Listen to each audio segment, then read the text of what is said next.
শ্রীলঙ্কাকে হারিয়ে সেমিফাইনালে বাংলাদেশ। সাফ অনূর্ধ্ব-20 চ্যাম্পিয়নশিপে প্রথম ম্যাচে জয় পেল বাংলাদেশ।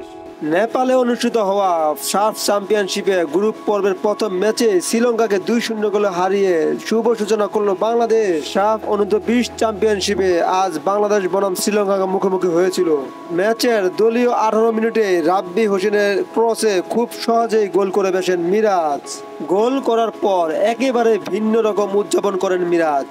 নিজের জার্সির উপর অন্য একটি শার্ট চাপান বুকে।